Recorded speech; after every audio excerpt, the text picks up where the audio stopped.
Each morning on Breeze 93.9 FM.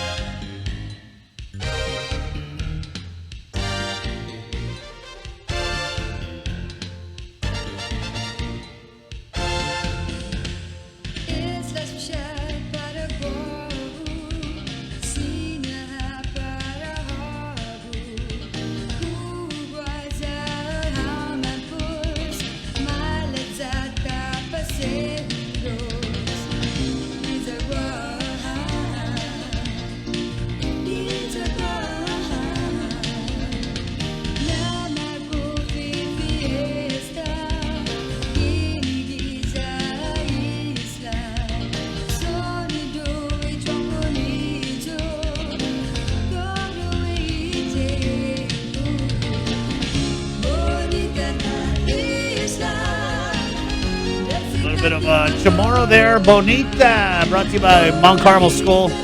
Proud to sponsor the last week of yours truly here on the link. Brought to you by Cabo Enterprises, ITD, and Jack in the Box. Good morning. Mount Carmel, 671-565-5128 to enroll in summer school. They've also got a great deal for, let's say you have 5 kids. I don't know who out there has 5 kids. Whoa, man, what were you thinking? But let's say you have 5 kids. You enroll 3 at Mount Carmel, the 4th student, tuition free. That way you can get all the brothers and sisters going at the same place. They have island-wide busing, and it's great to go to school in Hoggett at Mount Carmel.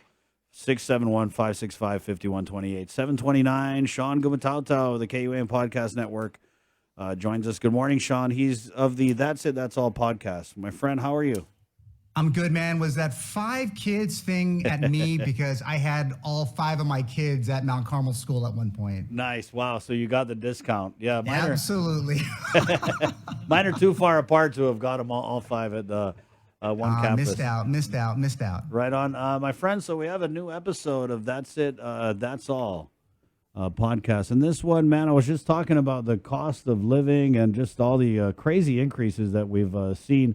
And I mean, a lot of them are, because of outside forces beyond our control. And then a lot of it is just because of the Jones Act, right? And that's kind of the center of your new episode of That's It, That's All, my friend. That's right, Chris. And good morning to everyone. And also good morning to Joser. I know it's the last week for the show, but his time goes on. So kudos to Joser for all that you do. And definitely we'll see you out and about for the most part. But yes, Chris, going back to the idea that, this is not just about Guam, I think, Chris. It's about Alaska, Hawaii, CNMI, American Samoa, Puerto Rico, and you cannot miss the U.S. Virgin Islands. There were some parts of it that were clipped out for each of the territories in the states, but generally speaking, it's over 100 years old and nothing has been modernized. And again, we continue to suffer from the costs of this particular statute. And at some point, we're hoping, and this is what I've been reading for the last couple of weeks, kind of put me to, kind of got me going and researching it, was just there's got to be a change at some point. Some people celebrate it, some people don't. Right. And so how much of an impact let me play the clip first of all so we don't get any doubling over. But this is a little sniblet from the latest episode of That's It. That's All. You can find it wherever fine podcasts are found on the KUAM Podcast Network, Spotify, Apple, everywhere. I know Shawn will give us the rundown after we wrap the interview. But again, this is the latest clip from That's It, That's All. February 2003. The phrase jumped into my ear and mind, driving all of my work in a period of my life that I won't ever forget. Government cannot be all things to all people. This saying will be played out in many venues and in many instances. It is a philosophy to deliver public service that to this podcaster is as meaningful then as it is now. What does it mean? Well, when you wake up in the morning, we see government at work almost immediately. We turn on our bedroom light after a night's sleep, a twist of the shower handle that delivers water, one of the many times we will use this system to get ready for the busy workday and pretty much throughout it. We jump on the road to that meeting or class, the pavement smooth or bumpy, reminding the motoring public that this important infrastructure is keeping commerce going day in and day out. Former Arizona Governor Republican Jane D. Hull is just one of the many leaders across our great country that made this statement a way of doing state government business. The educator served the Grand Canyon state from 1997 to 2003. The state's first woman governor was credited with ensuring all public schools had internet access and pushed trade with Mexico and other border governors, among other great accomplishments. Government cannot be all things for all people. The Western state continues to be a beacon of good governance. The U.S. House of Representatives Committee on Science, Space, and Technology in 2011 used the term to describe the future of the federal government. In their semi-annual report of their activities, they noted that the quote, "In these difficult times and record-breaking deficits and debt levels, it is imperative that the committee not let the taxpayer down," close quote. The Jones Act, right? Is this kind of the gist of this episode? Yeah, repeal the Jones Act. Yeah, Right. absolutely. So how realistic is that? Before we talk about what we would get if it was repealed, let's talk about what we're getting now living under the Jones Act. Is there a debate as to how much this costs the average person on Guam? $533 every year. So all those, every time you do something, you make $500. It goes right to pay for shipping to shipping companies. Right. Every year. And so when we talk about a repeal of the Jones Act, what do you think, what do you believe it would mean for the average Cost of goods would go down. We'll get vessels from other places. Competition will drive the cost down even further. Goods especially from other places would come down. We can access Asia markets in Australia, New Zealand, and then we can be a transshipment hub to Micronesia, which would also benefit too. People come here for opportunity, jobs, and like. If cost of living goes down, costs go down, they'll stay home. Right. I know there are arguments on the other side of this relative to human rights violations that occur with foreign flag vessels and just not being able to police a lot of the things that go on, right? Are you think that the average person cares about that, or they just care about the bottom line? I think they care about the bottom line. And then I guess the other question I had is, do you believe that if we did see a repeal of the Jones Act, that it would mean a repeal of the cost that businesses, shipping companies add to the price of goods? Because we've seen, here locally where, things have gone down, whether it's GRT or whatever, and you don't see the business passing on that savings to the customer. That's a strong likelihood that, we would hope that there will be a drop in price to all of our consumers. How big of an issue do you think this is going to be for, I guess, the Republicans this election, both locally and nationally? Go ahead. I think it's an issue for all parties. They should be looking at it, though. I think most of those who are in states, especially along the deltas of the Mississippi and other big river systems, they're going to be fighting for it tooth and nail. But on the coasts where there's a lot of, the use of, the vessels, I think that it's becoming more and more evident that there needs to be a repeal. I think there's people on the Hill who, even the president has said that he wants to, either get rid of it, but it's ironic because he signed this maritime proclamation just a couple days ago. So it's a little confusing that his own, on his signature, on his platform, that he wants to take it out in its entirety. So it's to help spur more economic growth and the expansion of the maritime industry. And heaven knows he needs some help now, that any kind of benefit would be absolutely important to the people of the United States, and specifically for the territories as well, you and I. Right, yeah, and I think I guess when I started looking into this, and I think for a lot of people, they just think maybe it's an impossibility, right? Because look how difficult time we had, like pushing an issue, for example, like war claims, right? But do you think that the fact that we're intersecting with other territories and just some pretty big players with this whole issue, do you think that that's going to give it the juice it needs to get through? The big players are the shipping lobby. They have a lot of money, have made a lot of money on these routes for decades, and they are the biggest hurdle. If Congress decides and the White House decide they want to proceed with a repeal of the law or to modernize, then that's a whole bit different story. U.S. ships, I mean, no one's going to argue the construction of U.S.-made ships, but they're very expensive. They're very expensive to operate, and to put them in the field with other ships from other flag nations who provide goods and services in a sense, or more like goods. It's really it's more advantageous to America to push past the law. And there's communities all across the region that are asking for it to go away. It'll just be a huge boost to all of us, especially here in the islands on this side of the Pacific, and then in the Caribbean with the Puerto Rico and U.S. Virgin Islands.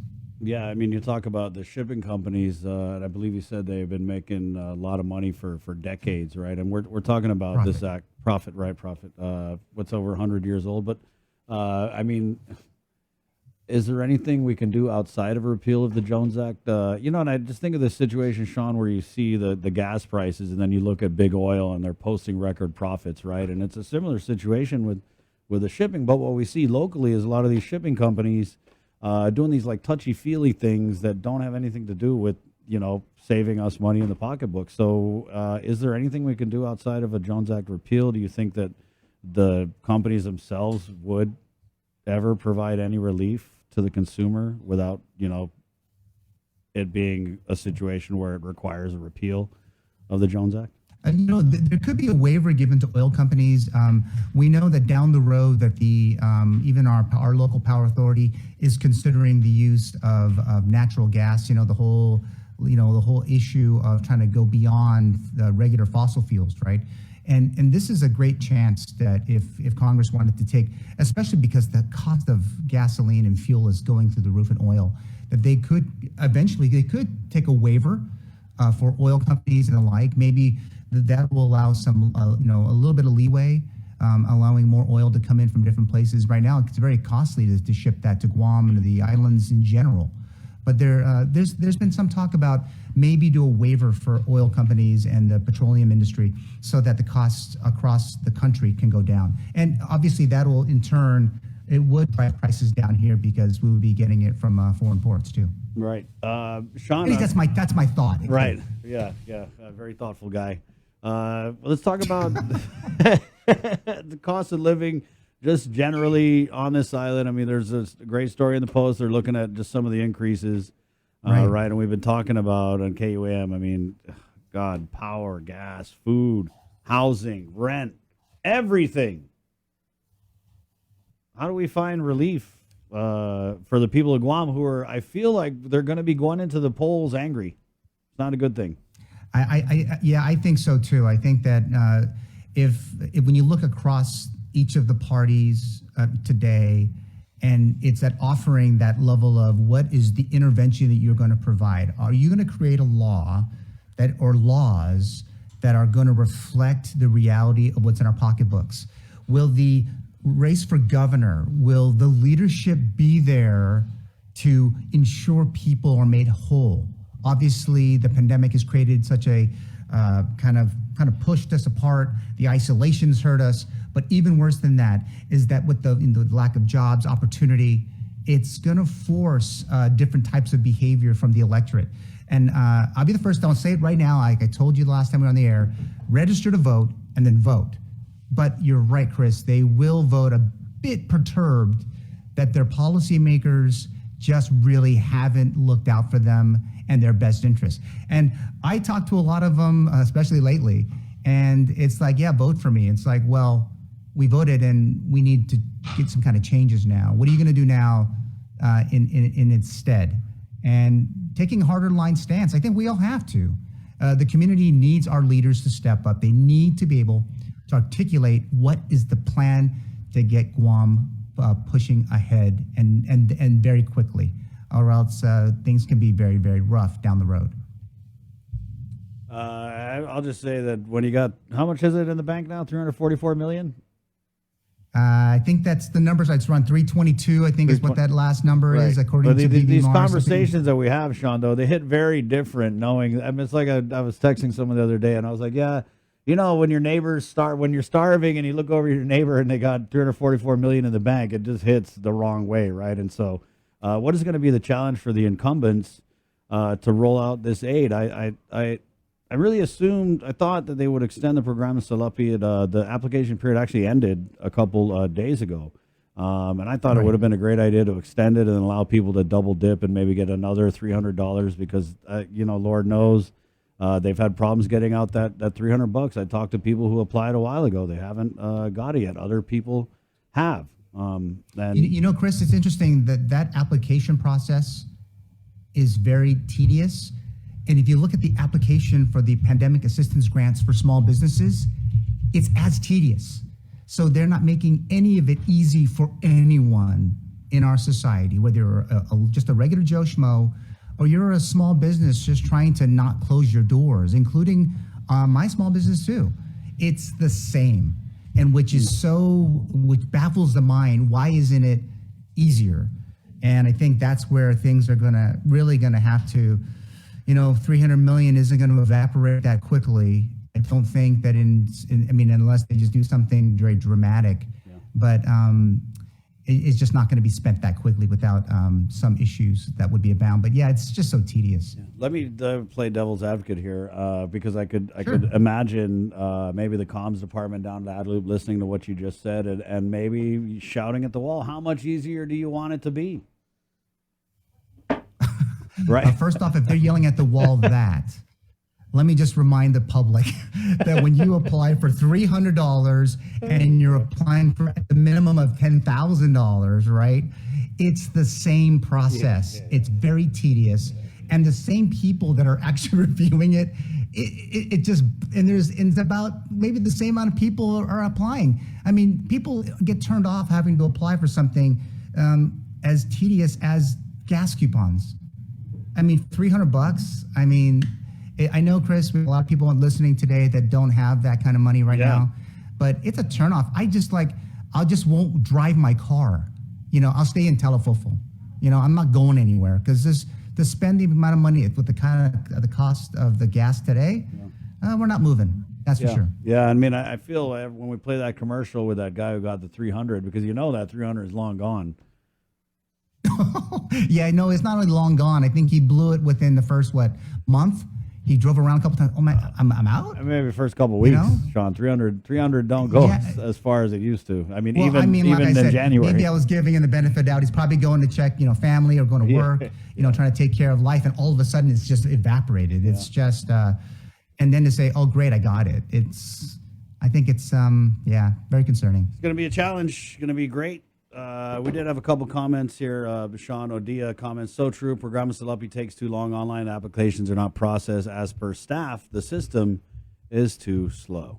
So there you go. Someone who agrees with you. Wait. Is the system too slow or is it just so tedious? There's a lot of documents you got to punch through. I mean, I agree with her. Thanks for your comment. I just pulled my hair out when I saw the application. You don't need to provide a DNA sample or anything, right? That's not that tedious. Firstborn, I'm not sure what they were. Strand of hair from your firstborn. Crazy. Yeah, I got you. Yeah, it's just a pound of flesh, right? Yeah. It's just so crazy. Yeah. Sean, where can people find the latest episode of That's It, That's All?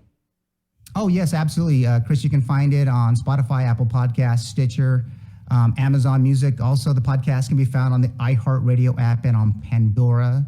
And again, I just want to thank you, Chris, and obviously KWAM for allowing the podcast to be on the KWAM Podcast Network. We are part of a really big group of great programming that originates in Guam and Micronesia. And just want to say, outside of the music that we're hearing, I know from Mike Phillips today, but the music on KWAM, the programming, it's about what we do here at home, and we want to thank them. And if I know it's time to go, but I wanted to say, Chris, when you guys called me when we started this whole containing COVID, you said, hey, by the way, you want to talk up some comms about a response? Who would have thunk later? Yeah, you guys were just basically disrupting morning radio for the last 2.5 years. So to those other guys that are listening, they probably tuned them out and they've been listening to us for the last 20 minutes. And we want to appreciate all those listeners, especially those on the way into the work, dropping their kids off. And by the way, congratulations to all the kids, my kids especially, who are wrapping up their school year right now, one at IMS, one at Notre Dame, and on all my students and past and present at the University of Guam who are graduating or just finishing up this semester. But Chris, thank you for everything that you've done.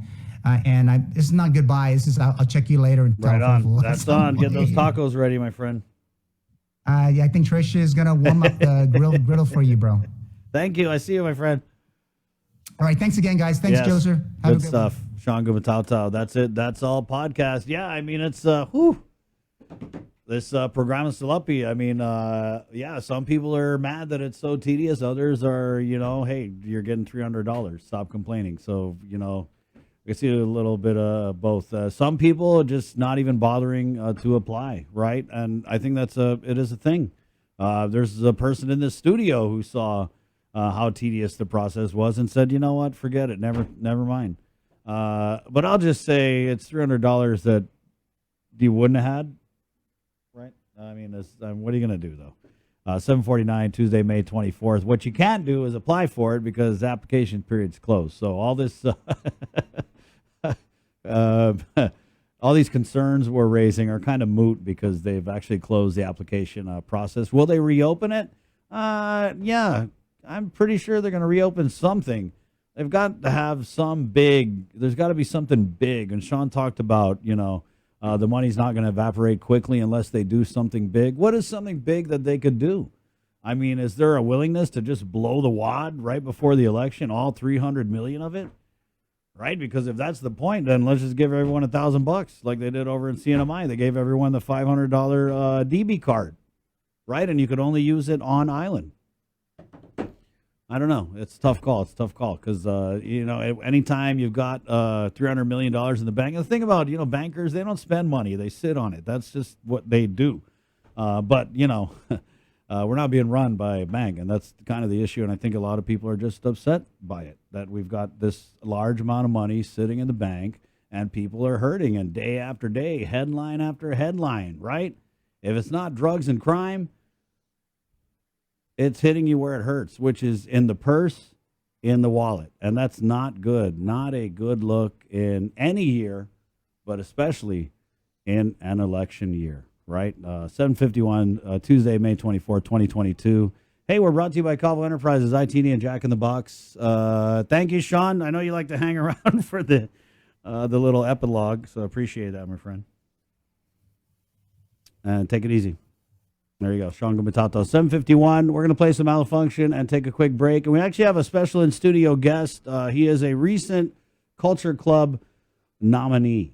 That's right. I don't know if you guys heard about KUAM's